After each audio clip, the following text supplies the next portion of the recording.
Boa tarde a todos, o meu nome é Pedro Silva e bem-vindos à primeira emissão do PT Robotics TV. Criámos este canal com o objetivo de mostrar todos os nossos produtos e ainda ajudar a esclarecer algumas questões que têm surgido à volta dos componentes que comercializamos e toda a tecnologia que temos disponível na nossa loja online. Bom, neste primeiro programa vamos começar com a marca Arduino. Portanto, a marca Arduino é uma marca que está muito em voga nos dias de hoje para o desenvolvimento em prototipagem, portanto, construção de circuitos programáveis, portanto, à volta de microcontroladores. Vamos, neste episódio, explicar concretamente o que é um Arduino, em que é que consiste e os vários modelos que existem e periféricos para estas placas.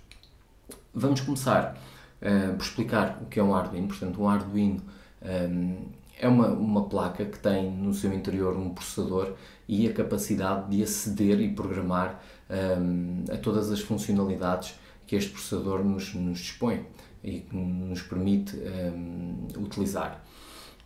Temos aqui à nossa frente os vários modelos que constituem, portanto, a marca. Portanto, é a maior parte dos modelos que estão neste momento disponíveis e vamos começar já pelo modelo inicial, portanto, pelo Arduino Uno, que é neste momento o produto de entrada de gama da marca e que permite começar a desenvolver soluções, portanto, que envolvem eletrónica e programação sobre esta plataforma. Um Arduino é uma placa, tal e qual como esta que está aqui, um Arduino, na sua essência, é constituído por um processador. Neste caso, o processador é um Atmel, um ATmega 328. Já houve outros modelos, modelos esses que tinham processadores mais pequenos. Este modelo tem 32 capas de memória, em que 0,5 desses capas são utilizados para o bootloader. O bootloader é um programa que tem de ser carregado previamente na placa para que ela possa comunicar diretamente com o software de desenvolvimento que corre num PC, num Mac, ou até mesmo num computador Linux, num PC Linux. Tem ainda disponível o porto USB para programar, o processador, as entradas e saídas que estão nestas sockets pretas que nos dão acesso aos portos, portanto aos pins de entrada e saída deste processador, e ainda uma pequena fonte de alimentação que permite alimentar esta mesma placa. Esta placa tem ainda disponível aqui um header que permite programar a placa com um programador oficial ou não, ou com um programador adaptado da Atmel. Portanto, caso não existisse este bootloader e este conversor USB aqui, nós teríamos que utilizar um programador, e a placa até pode ser programada com esse mesmo programador, que não vem com a placa, como é óbvio, mas que permite, por exemplo, caso exista algum problema ou precisemos de carregar novamente o bootloader, terá que ser com esse programador, porque através da ficha USB já não o conseguimos fazer. A fonte de alimentação permite, como devem calcular, o porto USB tem as suas limitações a nível de alimentação e muitas vezes nós temos necessidade de alimentar os nossos circuitos de uma forma exterior que não pelo computador. Portanto, obrigaria a que a placa estivesse ligada constantemente ao computador e depois de desenvolvermos a nossa solução não teria alimentação.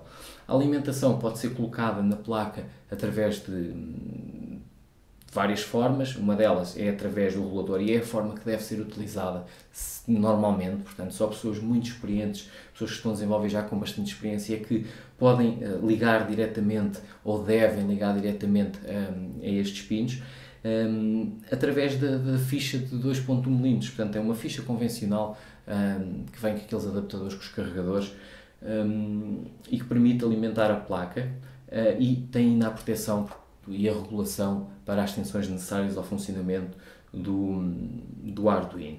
Notem que a alimentação, apesar de dizer no site que vai até 20 volts, portanto eu posso colocar ali um alimentador que vá até 20 volts, não convém não ultrapassar os 12 volts, porque a partir dessa tensão o regulador começa a aquecer e aquecendo chega a um ponto que irá acabar por se danificar e não é aconselhado de todo. Bom, ainda relativamente ao design da placa, ao layout, à forma como estão dispostas as coisas, eu vou aproveitar e vou buscar um dos modelos anteriores que também nós vendemos e, portanto, assim faço a ponte para dizer que também temos disponível este modelo na loja. Portanto, é o do M1009, era um modelo que portanto, era o predecessor do Arduino Uno. O Arduino Uno já vai na terceira versão.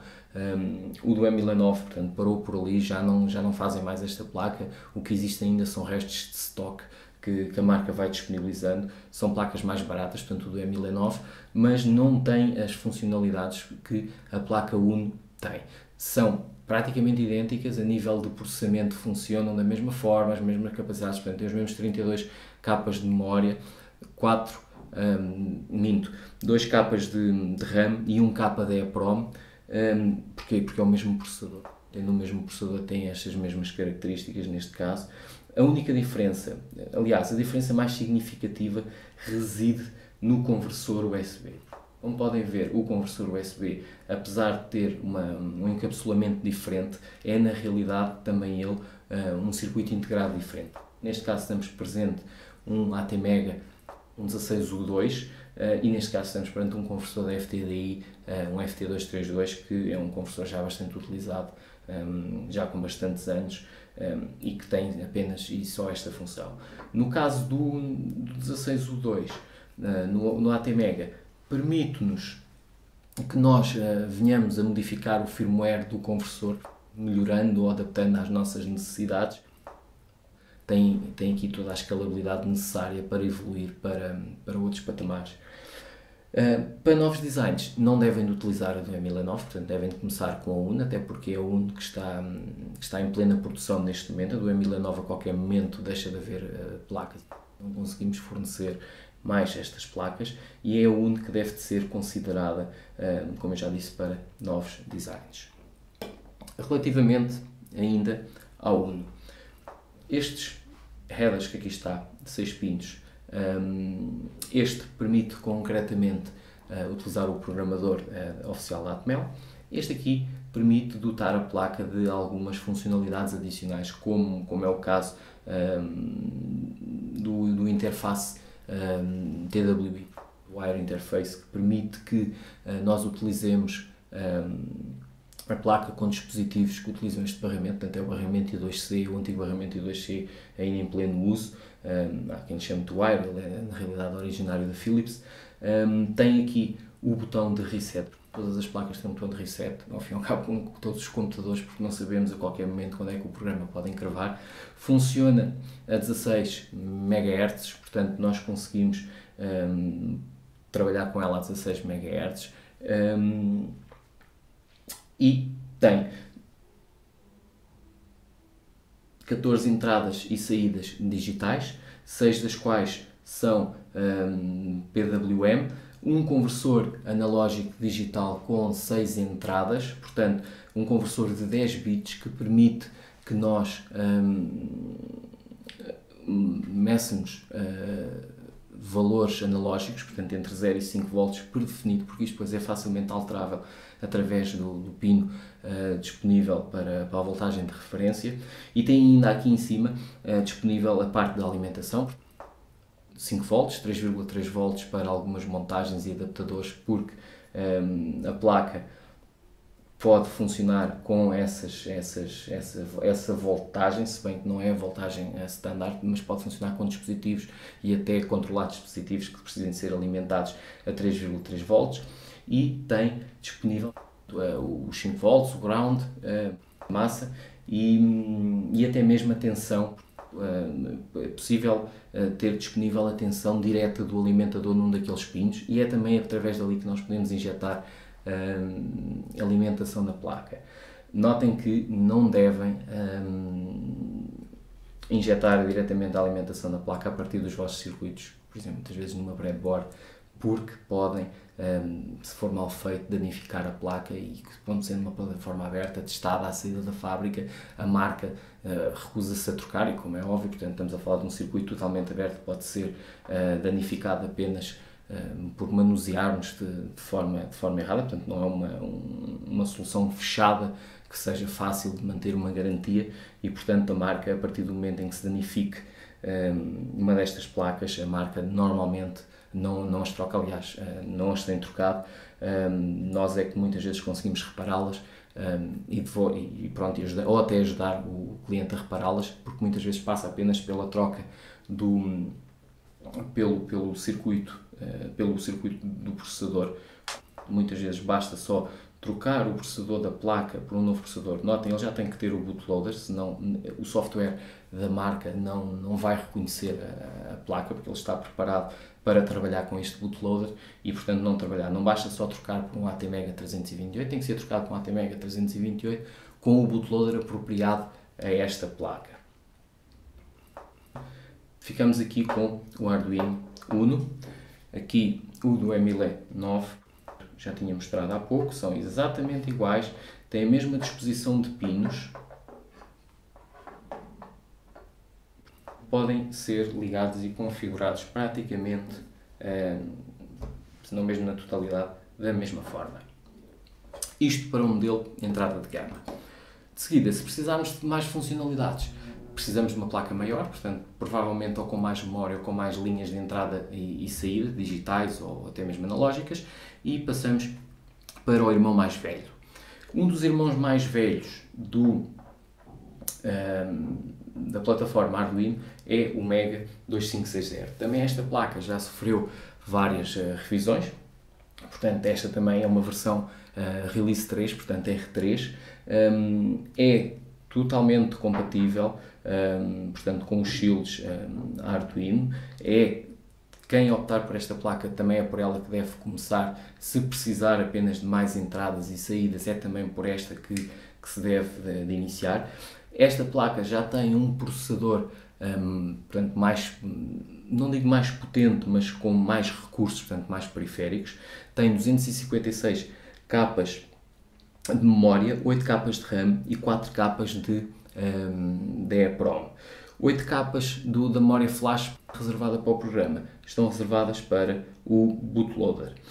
Tem 54 pins de entrada e de saída digitais, 14 deles PWM, conforme já expliquei para a plataforma 1, e 16 entradas analógicas, portanto para o conversor, para os vários conversores analógicos digitais da mesma.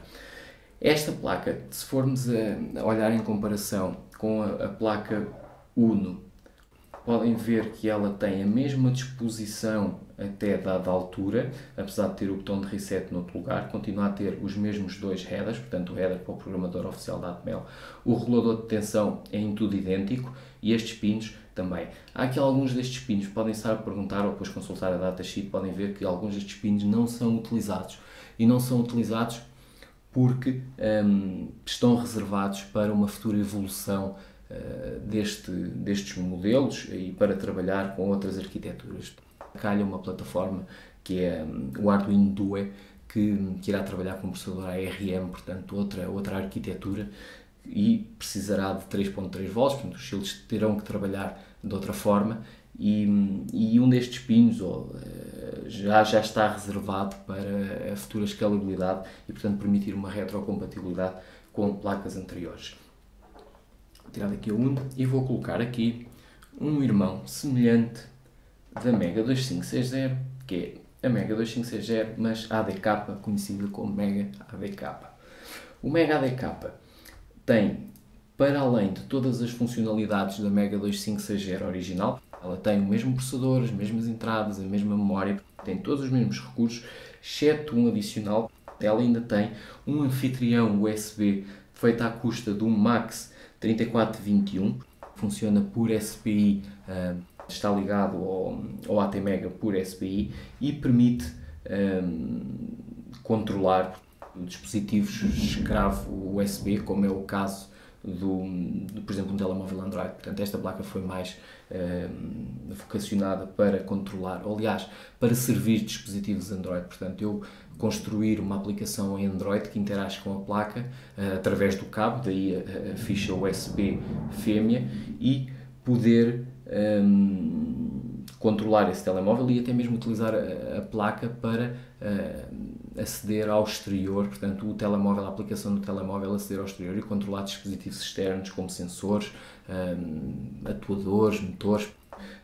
inúmeras funcionalidades. Uma ressalva ainda antes de terminar a parte da análise aqui às megas, é que devido aos telemóveis, a partir do momento em que nós ligamos um telemóvel a uma destas placas, o telemóvel vai começar a pedir corrente, como é óbvio, portanto ele pensa que está ligado a um computador, vai tentar provavelmente até carregar a bateria, e notem que apesar de o circuito de alimentação da Mega ADK ser mais dotado, tem ainda limitações. Portanto, nós não podemos alimentar esta placa pelo porto USB e ainda ir alimentar um telemóvel que requer essa alimentação, e aí deve ser utilizado o bloco externo, e ao utilizar o bloco externo deve ser um bloco de alimentação que tenha cerca de 1,5 ampere, isto porque a placa divide 750 mAh para cada um dos lados, portanto 750 para a placa, 750 para o cliente USB que ela está a alimentar neste momento.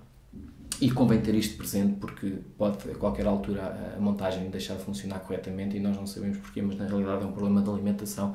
Muitas vezes são problemas de alimentação, por exemplo, não convém alimentar motores, aliás, não convém mesmo alimentar motores diretamente através da placa, mas sim através da parte da alimentação, e depois a placa ter uma parte da alimentação mais estabilizada para que no caso do arranque de um motor ou de um disparo de um relé não provoque um pico que faça um reset à placa, e nós muitas vezes não entendemos porque é que a nossa aplicação não está a funcionar corretamente e pronto, o problema muitas vezes é uma questão de alimentação ou de má filtragem da mesma. Portanto, no verso das placas, portanto, elas têm esta forma, portanto, como podem ver aqui, são muito interessantes, portanto, vêm pintadas de branco com alguma descrição, e vamos passar para uma placa, neste caso não superior, mas diferente, talvez superior a nível de funcionalidade, mas diferente, que é o Arduino Ethernet. O Arduino Ethernet é uma placa igual ao Arduino Uno, a nível das suas sockets, tem a mesma disposição, tem as mesmas funcionalidades, mas dispõe ainda. O processador é o ATmega 328, mas não tem o mesmo formato que tem a placa Uno, como podem ver aqui. Ele aqui é um circuito no formato DIL, aqui é um circuito de montagem em superfície, isto porque esta placa vem dotada não de uma ficha USB, mas de uma ficha Ethernet, como podem ver aqui, e já tem mais funcionalidades, como se tivéssemos um Arduino Uno com funcionalidade Ethernet. Se bem que nós podemos também dotar o Arduino Uno com funcionalidade Ethernet, que é aqui que entra a outra vertente da marca Arduino, que se chamam de shields. Portanto, os shields são periféricos que nós podemos adicionar aos nossos Arduinos. Portanto, tenho aqui uns quantos, um deles é o Arduino Ethernet. Se eu juntar um shield Ethernet ao Arduino Uno, tenho o Arduino Ethernet. Porquê é que existe a necessidade desta placa? Existe para poder termos numa só placa a funcionalidade de rede, juntamente com as funcionalidades habituais da placa Arduino. Portanto, os shields, eu já volto a explicar aqui, há aqui uma coisa que ainda ficou esquecida, que é para que é que serve este slot SD, micro SD, e portanto os shields servem para isto, ou seja, nós podemos encaixar em cima da placa este periférico adicional e a placa passa a ficar dotada, obviamente depois programada corretamente, com as bibliotecas corretas, de funcionalidade Ethernet.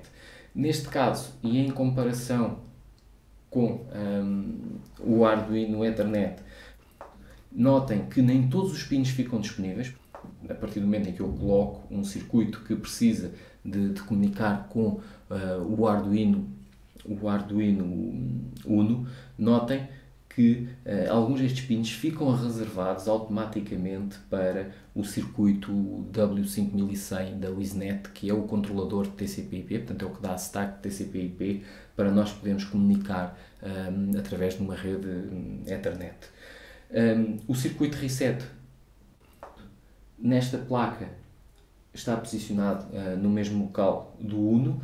No caso do shield, a partir do momento em que nós colocamos um shield em cima do Arduino, deixamos de ter acesso de uma forma fácil ao circuito reset, mas o Os shields têm normalmente sempre em cima deles um botão de reset que permite fazer reset à placa.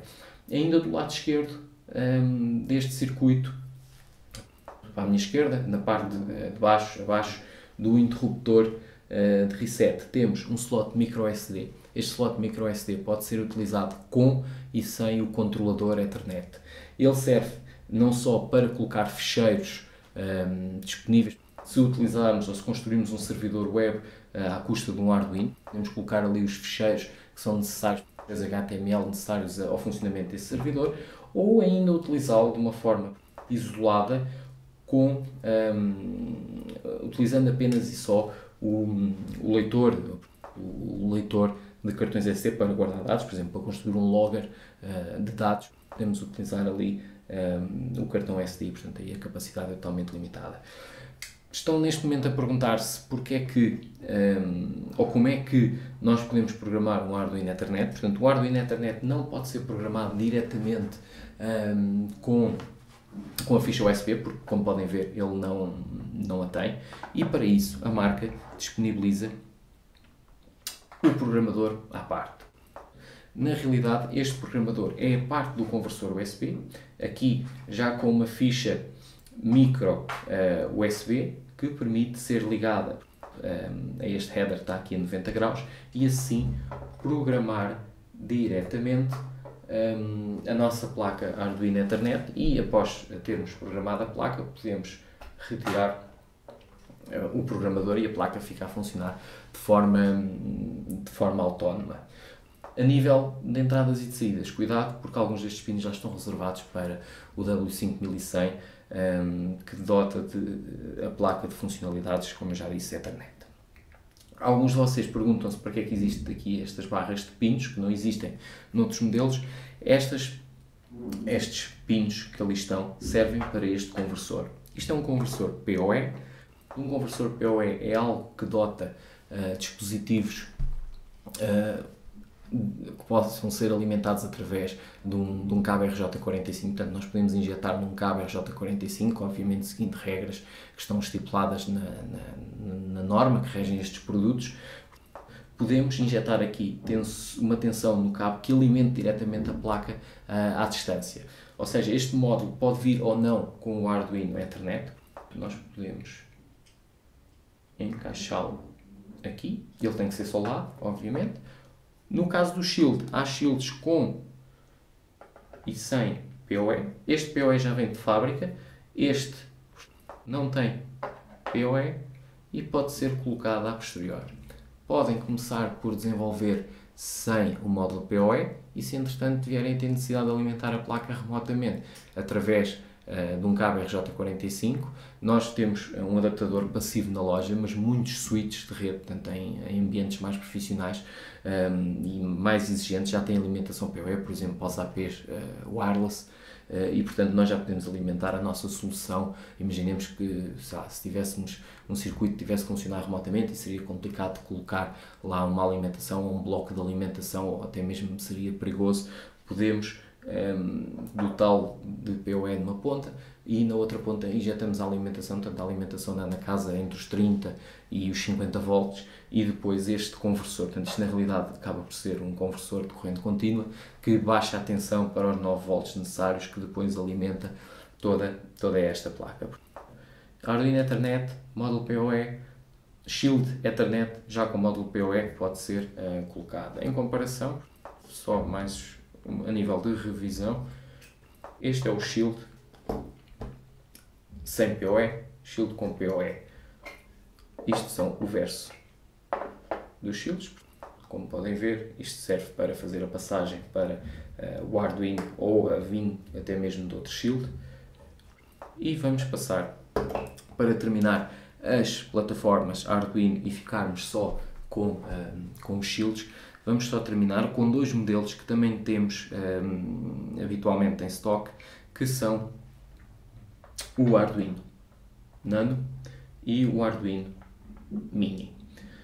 O Arduino Nano já vem com a ficha USB, porque na parte de baixo já tem o conversor da FTDI, neste caso, portanto isto semelha-se a um do M1009, portanto já tem o conversor da FTDI e pode ser programado diretamente. Isto é muito utilizado para montagens em breadboards.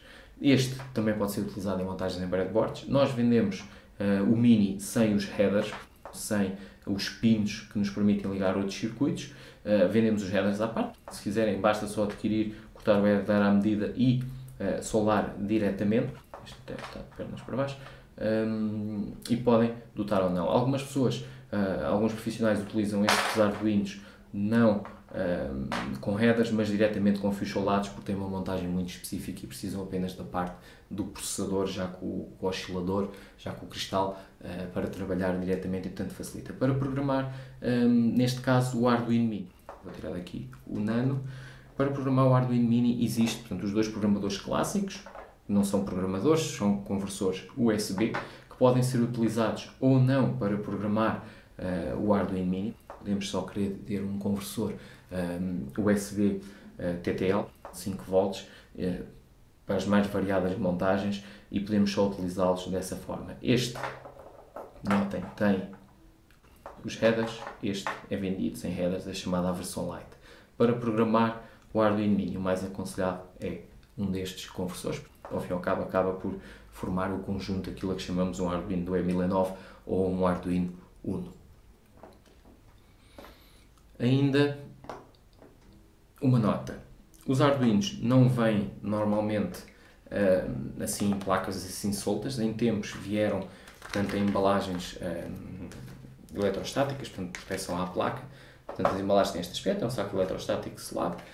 Hoje em dia evoluíram, isto é mais para verem, para estas caixinhas, uma boa estratégia de marketing, que são fáceis de arrumar, protegem bem a placa e dão outro aspecto, dão mais consistência ao produto, neste caso aqui, mais marketing, mais produto. Para terem uma ideia do que é que vem lá dentro, portanto, assim que abrem a placa, o design está muito bem conseguido. Tiveram muito bom gosto, na minha opinião, no desenvolvimento tanto do marketing à volta da marca. Temos um folheto que explica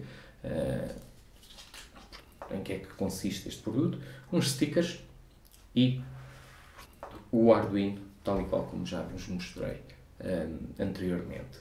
Existe também uma versão de retalho que tem este aspecto. Nós temos na loja mais como vou colocar isto aqui. Existe na loja mais como para chamar mais a atenção. É uma caixa bonita, bem construída. Na realidade, aquilo que tem lá dentro é exatamente a mesma coisa. Tem um Arduino, tem neste caso um folheto maior, tem um Arduino Uno e tem um folheto com que explica a marca, explica um bocadinho da história e tudo o que existe aqui à volta deste produto. Shields. Bom, já falei, pronto, enquadrei juntamente com o Arduino Ethernet os shields Ethernet. Vou agora falar aqui de outros shields que existem e que dão mais funcionalidades às placas Arduino. Um dos shields é o ProtoShield. O ProtoShield permite-nos construir circuitos, protótipos diretamente na placa. Eu posso ir soldando resistências, LEDs, componentes, circuitos que me sejam necessários. Tem aqui uma área com pads para nós soldarmos circuitos de DIL. Temos ali pads para soldar circuitos de montagem em superfície. O mesmo botão de reset, tanto o conhecido botão de reset, e as saídas que vêm de baixo e que também estão acessíveis ali em alguns pinos para serem soldados. A parte de baixo da placa é esta com o modelo, portanto, este é o Shield, o ProtoShield, versão R3. Nós temos outros modelos deste ProtoShield, de outras marcas, iremos fazer isso noutro episódio, portanto iremos mostrar concretamente noutro episódio, até com blocos de terminais e com outras funcionalidades. De seguida, os shields XB. Bom, os módulos XB são estes módulos, provavelmente já vossos conhecidos, são os módulos que permitem, eu não vou explicar neste episódio os módulos XB ou as várias diferenças entre eles, mas só para terem uma ideia do que é um módulo XBee. Portanto, ao fim e ao cabo, acaba por ser um transceiver de rádio, portanto é uma interface de rádio que podemos utilizar juntamente com o Arduino para comunicar com outros dispositivos XBee e com outros circuitos. São os módulos feitos pela Digi e poderemos ter necessidade de utilizá-los com os nossos Arduinos. Existem, neste momento, da marca 3 shields. O shield mais clássico. Temos as novas versões R3 deste mesmo shield. O Proto Wireless, que tem a parte de prototipagem para nós podermos criar os nossos circuitos, e ainda tem a socket para nós ligarmos os módulos XBee, bem como os LEDs de estado e o botão de reset. Este módulo encaixa diretamente ali em cima, neste caso ao contrário, basta ver aqui pelo desenho, e como podem ver, ou não sei se já se aperceberam, que a diferença entre pinos não é igual à diferença standard, que é os 0,1 polegadas, portanto os 2,54 mm, é sim 2 mm, e nós não conseguimos encaixar diretamente um módulo XBee em cima da placa. Por isso é que ele vem com estas sockets um bocadinho mais baixas para ligar diretamente os módulos XBee.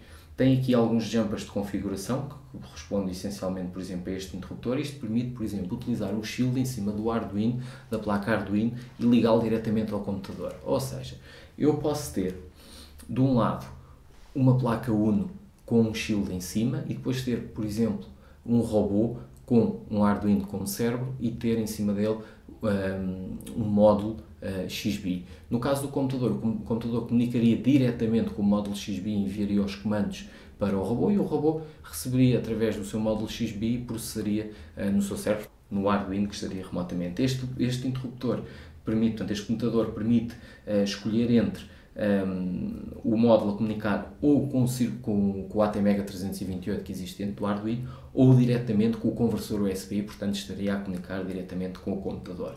Este é o módulo antigo, está também considerado obsoleto, irá deixar de ser fabricado. Este são os novos módulos. Existe um modelo também exatamente igual, mas que ainda tem o slot SD. Pode haver utilidade, ao contrário, pode haver utilidade de utilizar o módulo XBee para registrar dados e ainda uma zona de prototipagem. Portanto, isto é um shield muito completo, tem praticamente 3 funcionalidades: botão de reset ao canto, o computador, pelos motivos que expliquei há pouco, os LEDs de estado e ainda o leitor de cartões micro SD. Para terminar, temos o Motor Shield. O Motor Shield é um shield que permite controlar motores, neste caso motores de corrente contínua normais ou motores de passo, com correntes até 2 amperes por motor. Neste caso ele pode controlar 2 motores de corrente contínua, com 2 amperes cada um, 4 amperes no total, ou um motor, um stepper, com 4 fases, e utilizando cada uma delas. Temos aqui os blocos terminais para ligar os motores, os diodos de proteção necessários ao funcionamento conhecidíssimo L298, que é o circuito que faz o controle dos motores. É uma ponta H feita com transistores, e temos algumas fichas que alguns de vocês devem estar a interrogar para que é que servirão. Estas fichas dão acesso a alguns dos pinos e foram criadas para um kit que existe de sensores da própria marca Arduino. São na realidade umas fichas com uns sensores na ponta e que podem ser ligados diretamente à placa.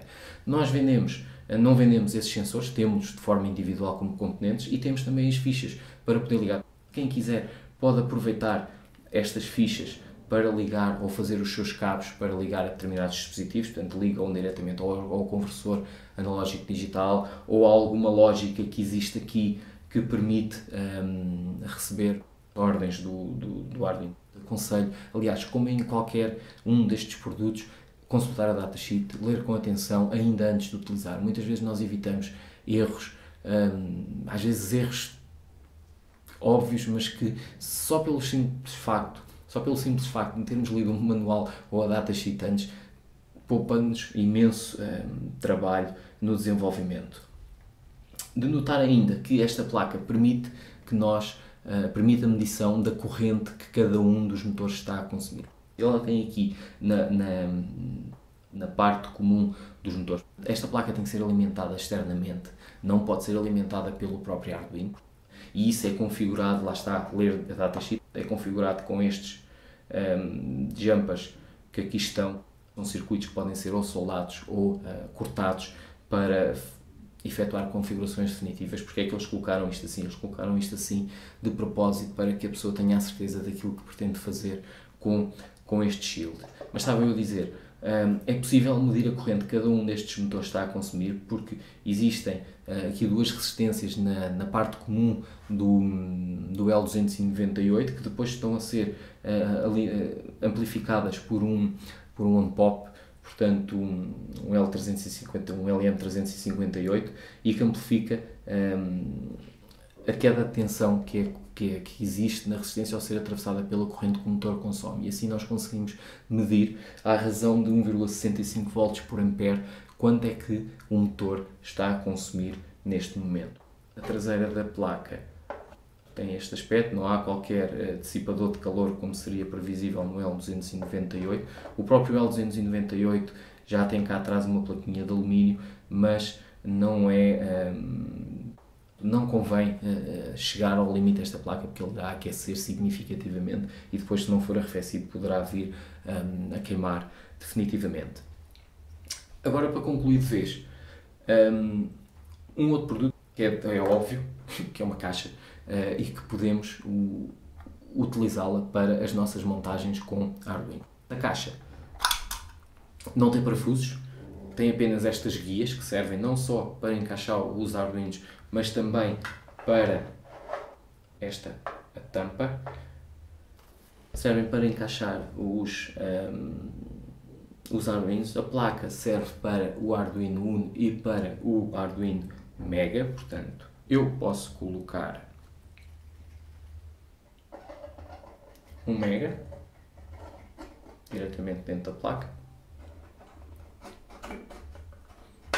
ou um Uno.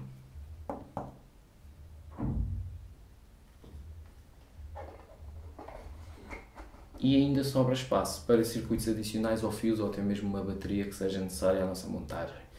Podem estar a perguntar, então, e o espaço que sobra na parte superior? O espaço que sobra na parte superior é para um Ethernet Shield. O Ethernet Shield, sem o módulo PoE, com o módulo PoE ele não irá caber e convém encaixar. Antes de mais, aliás, até posso exemplificar agora com uma Mega, só para verem como é exatamente igual. Temos aqui a placa Mega,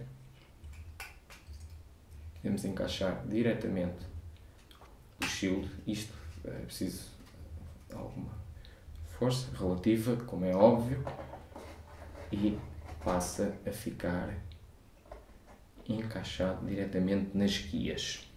Notem que tem que sair esta tampinha, a tampinha sai facilmente e passa a nossa solução a ficar totalmente protegida em caixa.